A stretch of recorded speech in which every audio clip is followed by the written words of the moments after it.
This is Rob Tebbutt for Boxing Social. Delighted to be joined by unbeaten super flyweight prospect, star of the future, Sonny Edwards. We're here in Glasgow at the World Boxing Super Series weigh-in. How you doing, Sonny? Yeah, I'm doing good. Good to see you again after all this time. Let's get it out of the way now. I missed your last fight because I booked some annual leave at the start of the year, so I wasn't able to attend. Congratulations on your win. Oh, thank you. Thank you. I'm waiting for a long time for that. Obviously the first fight since you had your injury at the back end of last year. How did it hold up? Yeah, didn't pay no mind to it. Didn't physically feel anything, didn't feel any different. I feel like the performance shows that I was fully recovered, so it's not going to be an issue from now going forward. Held your feet quite a bit in the fight, fought on the inside, fought in the pocket. Something that we've seen you do in fits and starts, but probably saw you do a little bit more than we're used to seeing. Was that just something that happened on the night or something that you've been working on? Something I've always been working on. It's been no secret. As an amateur, I was quite used to flit around the ring. I didn't really get involved much. Probably why a lot of people didn't think my style would transcend when into the pros, which I was kind of right in thinking that. That's why I don't box at that as a pro. But first couple of rounds I caught and landed some good shots, especially body shots. And then he sort of went into like a little shell for the next couple of rounds. So, you know what I mean, my trainer Grant was just like, hold your feet a little bit, watch the shots coming in, take it and throw back, and that's when I'm going to get openers, and that's when I got them.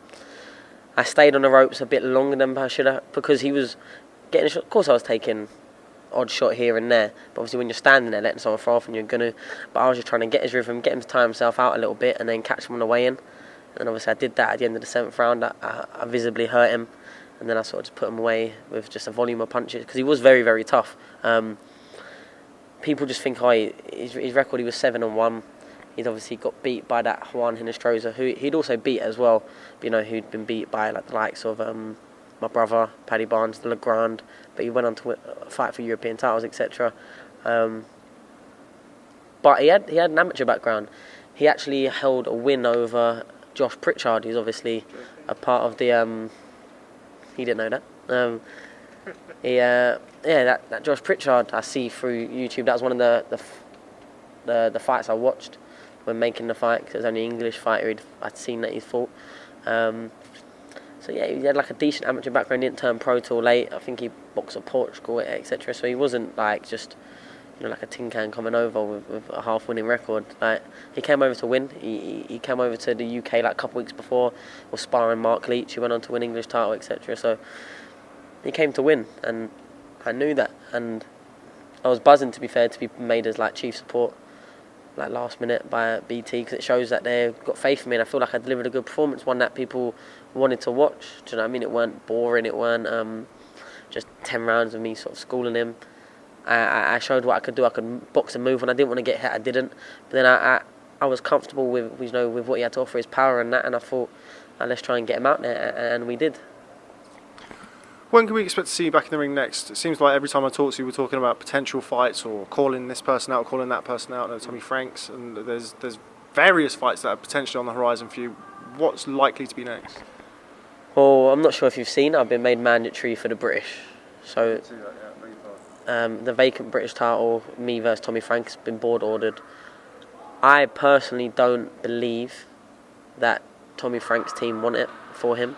I 100% believe that Tommy Frank would take the fight, not only would take the fight, would want the fight, would want the purse attached to the fight, but he'd be getting advised by his promoter and his management, to steer clear.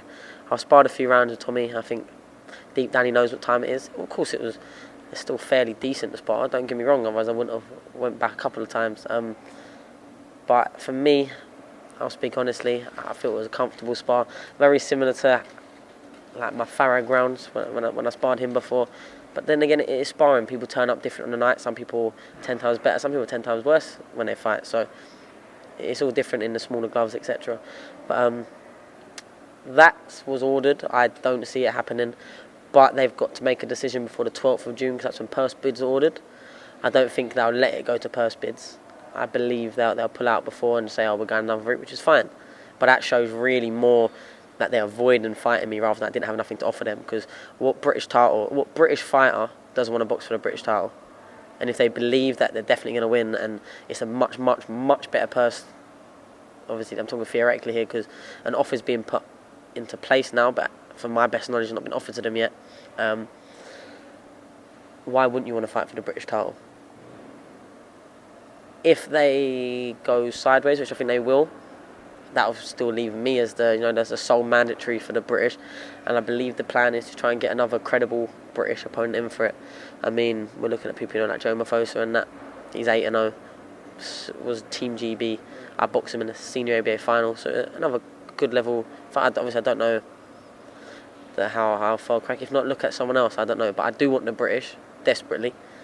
Even if I don't even get to defend it 3 times, it's been so hard to fight for it. I don't think I'll be able to defend it 3 times. But that's what I want next. I've got a fight date locked in. It's not been announced yet, so I can't announce it. But it's a big, BT show. I've alluded to it before. Do you know what I mean? But we're looking for a big fight on it. Do you know what I mean? I'm only on TV slots now, so we're looking at TV slot fights. I'm not looking at sort of who's this opponent. I don't really want that. Had to happen for my last fight. Still a tough fight, but a showcase and come back from injury. I want the proper fights. If in the next 2 fights I don't fight for the British title for one reason or another, then for now at this stage in my career I'd have forgotten about it, because ideally in the next 9 months I'll have fought or have a world title fight coming up. That's the plan. I'm ranked high with WBO. Pelikte and Ioka's coming up for it. And Junior Granadas, who I beat in December, I got injured, the tough Mexican, he actually holds a win over Pelikte. And Pelikte looking the favourite going in it. So if he wins, that should be a very, very, very easy fight to make. He doesn't demand really high person's extra because he doesn't really bring much to the table. He'll be sort of the only thing he brings is the title. So that's definitely an option, what I'm looking at. And I'm still open to possibilities at flyweight as well. I'm really a natural flyweight, but all my opportunities have come at superfly, so that's where I've been campaigning. But yeah, it's getting kind of frustrating. But as I've said before, I'm now in a position where contractually, with my management, with my promoter, financially, both my sponsors, everything, I'm in a very comfortable position now where you won't see me calling people out and chasing for fights. You won't see it. Because if I've got to be kept a certain amount of busy, and my money, do you know what I mean, it'll be increasing. By every fight, it will increase. So whether that's fights against Tommy Frank or Joe Mafosa or Pedro Matos and his 3 Portuguese cousins in my next 3 fights, then to me, it really don't make no difference. Because I'm on a certain path now where I don't need these fighters. And I could follow, what a few other fighters who have built big names for themselves, earning good money, not really trying to call names out, but like people like Anthony Yards, everyone's going, he hasn't really fought on, but look at the position he's in now. I could follow a very, very, very similar trajectory to that right now. I personally don't want to. Maybe a pride thing. I want to build a legacy and have a consistent record of good fights. But at the same time, if these good fights can't be made, I'm not going to be shortchanging myself no more, like I perhaps did for my Farag fight. Like maybe I did against my Granadas fight. Really, I shouldn't have earned more money for my Matos fight than those 2 fights, but I did. Do you know what I mean? So I've taken my risk now. I'm reaping the reward. So now you're not going to see me shortchanging myself just to get in the ring with these fighters. And I'm going to be patient.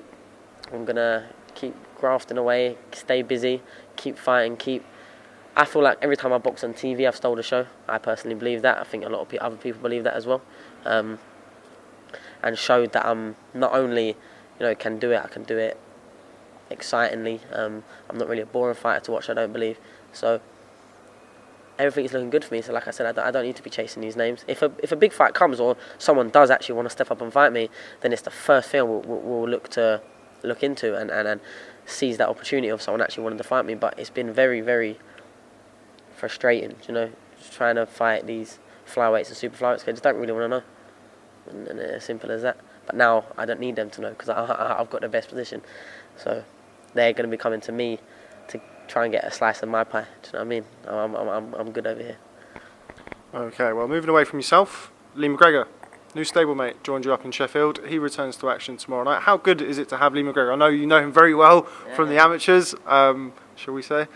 How good has it been to have him up the gym? A hell of a fighter. He's a great lad as well. Hell of a fighter, an even better lad. Do you know what I mean? I like having him in my company. He's a nice kid. Obviously, we go way back when we boxed. and he robbed me in what was probably the single worst fight I think anyone would have ever seen.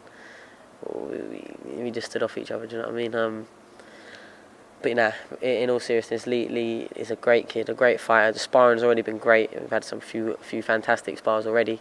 I'm helping him prepare for this fight. Obviously got my brother as well, so it's great sparring for him, Carl Youssef, etc. But look, we're up here, do you know what I mean? Me, Dalton, Grant, we come here yesterday, and we spent fight week with him. And it's a buzz for the gym, because obviously, with Grant building the name that he's building now, he's getting a lot of interest from a lot of fighters. And that's just obviously the way it is. When you start becoming a named trainer, a lot of people think of you as an option. And Grant's kind of very selective of who he gives a chance to, or who he takes on. And he's always rated Lee, because it's funny enough actually that weekend where Lee beat me in the amateurs, Three Nations up in Scotland, was the first time I proper met Grant as well. I'd been away with Dalton and his son a few times in Scotland, etc., in Ireland, etc., and Grant was there, but I never spoke to him. And then I probably had a chat with him this time, and then it was that chat as well that when I looked to move to Sheffield for university, he was my number one choice. I never went anywhere else. I went straight to him, and I've been with Grant ever since. Apart from the 6 months I was over in Marbella, and then I come back. So it's mad how that weekend's like connecting us all now, and that was all them years ago, about 5 years ago. But someone actually, because obviously I've been with Grant a while, so Charlie trying him out and going with him, kind of not a natural progression, but there's a direct link as to why that happened.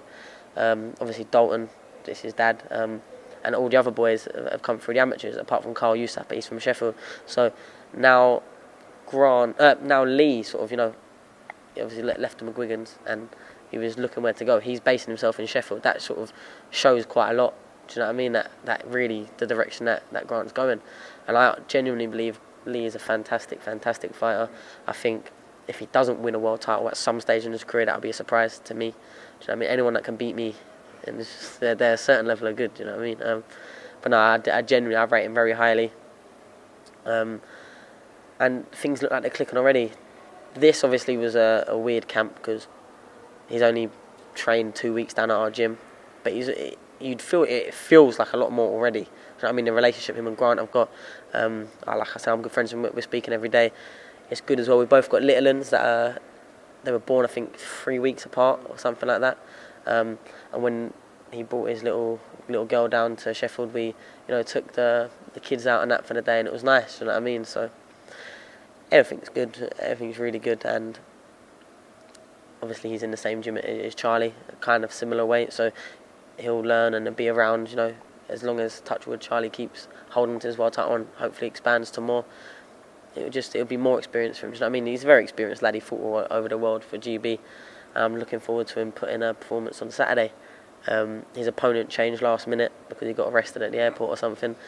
A kid that I actually fought in Belfast, Navarez, who's tough. It would have been a good, tough, I say defensively, tough to hit, but he doesn't really offer too much going forward, so it would have been a nice. But instead, when that fell through, I got on the phone and match made Lee's replacement opponent, Brett Fido, who I was sparring a few weeks back. Do you know what I mean? But that's another test. You know what I mean? He's one of the harder journeymen, so just got to do the business now on Saturday, and then he's got another fight 5 weeks against Scott Allen, headlining in Glasgow again. So everything's happening for him at the moment, and he's got to stay busy and keep switched on. But it's great, especially with Dalton as well making his pro debut. Our Steel City gym's absolutely flying at the moment. Just final word on the card tomorrow night. Obviously, we've got INOUE and Emmanuel Rodriguez in the World Boxing Super Series, as well as Josh Taylor versus LAYLOR-BARANCHYK. A little bit of confusion about the weight aside, that fight is on. Just talk to me about that card tomorrow night. Great show. Well, funnily enough, before Lee was on this card, before obviously Lee joined or whatever, me, Charlie, who's not actually here now because he's got something else on, Dalton and Grant, we were going to come up and watch it anyway.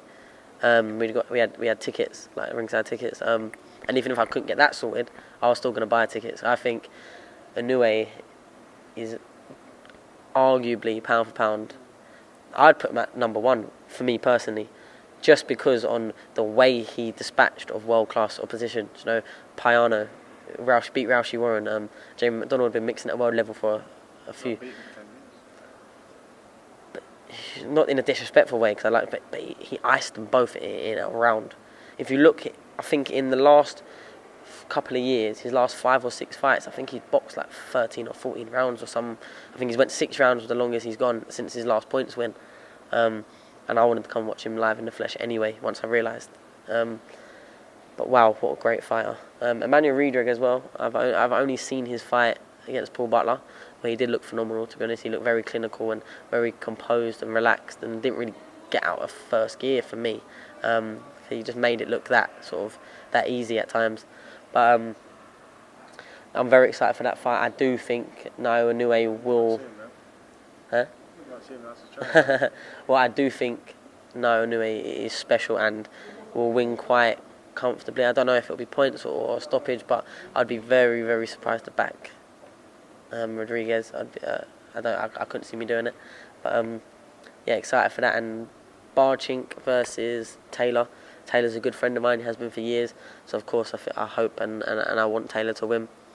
I can't lie, I haven't seen anything of Barachink apart from he's in good shape, trained by Freddie Roach, but he's 19-0, 12 knockouts, something like that. So he's got good enough stead there. That enough there shows me that it's going to be. And you don't get an IBFR title for no reason, do you? So it's going to be a hard night, like you just alluded to. The weight. I don't know if there was a weight issue, but something so minimal. Maybe it was just inaccuracy of scales. He probably come to the weight. He could probably come to the scales thinking he was bang on. So I've not spoken to him, so I don't know what actually happened there. I wasn't even there at his weigh-in. But yeah, I'd love Josh to become world champion in his hometown on such a big platform as well, with the whole world watching, and that would set up an unreal fight with Prograis. Do you know what I mean? He's already progressed to the final. He's a great fighter, I believe. Seems very, very dangerous. But Josh, he's not only a fantastic boxer, he loves a scrap. For better or worse, like he'll bite down on his gum shield and go out on his shield no matter what. So he's never going to be looking for a way out or quitting or anything like that. So whatever fight he's going to be in, win, lose or draw, it will always be a fantastic one, because he'll leave himself heart, soul and body in that ring, and that's what makes a great fighter. You know, someone that is willing to risk it all is the one that's going to get the rewards at the end of the day. Just final one before we go, because my battery is about to die. It's always when I interview you, my battery's going to go. I know, yeah, it's brilliant. This man sat behind us, Dalton Smith, your stablemate. You've alluded to him at several points in this interview. Made his professional debut a few weeks ago, very successful professional debut. How pleasing was it for you to see him really take that opportunity to shine on his pro debut? Well, yeah, I've known Dalton for about 8 years now. The first time I went away, I think it was 15, and obviously I've trained in the gym, and his dad's trained me for the last 5. And I was on Team GB, so we've always been very, very close. And to see his frustrations with the GB, that I can absolutely empathise with, because I was on GB for 6 months, and it felt like 6 years. Do you know what I mean? That's a hard slog. It weren't for me.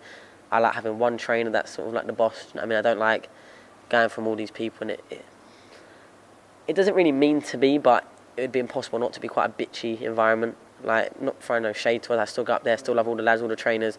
But when you've got 4 people at the same weight, at every weight, competing, and people going up and down, and there's one space, how could it not be a competitive environment? Do you know what I mean? I don't really thrive on that, because I like everyone around me being a good friend of mine. I don't like there being any awkwardness or anything like that. So seeing him, come out of the process, suffer a few injuries that knocked him off number 1 in the sport and put him out, I had the exact same thing when my qualification period was there. So to see him now come out, get live on a prime TV slot straight off, and not only that, impress and do the job and look good doing it. Yeah, he had a journeyman. Yeah, he was supposed to beat him, but you see other prospects on that card that don't come out and perform in their first one.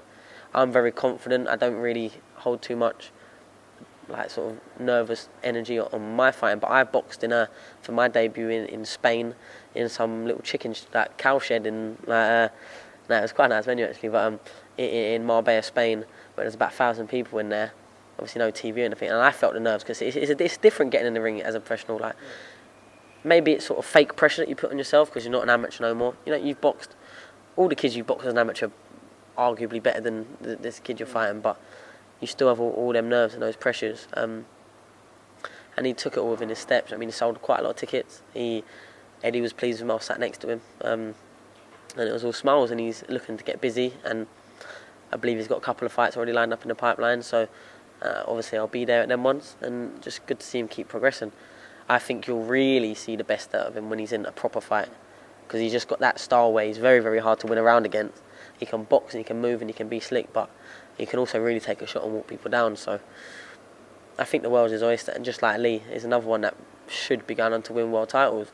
And it sounds kind of crazy, like saying that, but once you know how talented the kid and how hard he works, I'd be very surprised if he didn't. And that's it. Not everyone can be a world champion. I completely understand that, but when you've got talent to boot like that boy there, and he's in a great place with training, he's got a good promotional team now, Sean O'Toole management and all that side of things, he's getting really well looked after, and it's just about keeping the love for the sport, keeping the drive and hunger, which I know he's got because he's had it for years. He's one of them quite self-motivated people who'd come in the gym, get on with his own stuff, even if he didn't need to, even if there was nothing lined up. And then that's a big thing. Always stays in shape, so I can't really see there being too much stopping him from fulfilling his potential. He's very young, and he's obviously had such a well-decorated amateur career, and I believe he's really going to capture a few hearts going forward.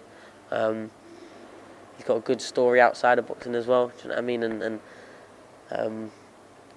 he's got a good family behind him, so yeah, everything's looking positive for him, and like linking it back to the gym. We all bounce off each other, we all support each other, we go to each other's fights and that, and it's just great to see, do you know what I mean?